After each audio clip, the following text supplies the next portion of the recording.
നല്ല ആവി പറക്കണ ബിരിയാണി. ജാനുവിനെ സ്കൂളിലാക്കിയിട്ട് വരുന്ന വഴിയാണ് കേട്ടോ. വരും വഴി ഞാൻ ഇങ്ങനെ ആലോചനയിലായിരുന്നു ഇന്ന് എന്താണ് ഉച്ചയ്ക്ക് ഉണ്ടാക്കാന്നുള്ളത്. ശരി, അങ്ങനെയാണെങ്കിൽ ബിരിയാണി ഉണ്ടാക്കിയേക്കാന്ന് കരുതി.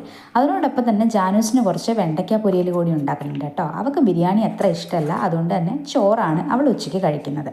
അങ്ങനെ വേണ്ട ഞാൻ വീണ്ടും ബിരിയാണി പരിപാടിയിലേക്ക് ഇറങ്ങിയിരിക്കുകയാണ്. എന്നെ സംബന്ധിച്ച് വളരെ മെനക്കേടുള്ളൊരു പരിപാടിയാണ് ഈ ബിരിയാണി ഉണ്ടാക്കുക എന്നുള്ളത്.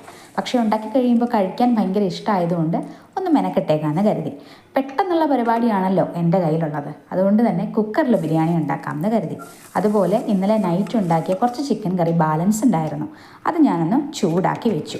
ശേഷം നമുക്കിവിടെ നല്ല മഞ്ഞ അച്ചാർ കൂടി ഉണ്ടായിരുന്നു. അപ്പം മഞ്ഞ അച്ചാറും ചിക്കനും ചോറും ഒപ്പം നമ്മുടെ ഇതിനകത്തെ ഏറ്റവും വലിയ ഒരു താരമാണ് പപ്പടം എന്ന് പറയുന്നത്, അതും കൂടെ കൂട്ടി ഒരു പിടി പിടിക്കാമെന്ന് വിചാരിച്ചു. പ്ലേറ്റിലേക്ക് നല്ല ആവി പറക്കണ അരിയും ചിക്കനും അച്ചാറും പപ്പടവും കഴിക്കാം.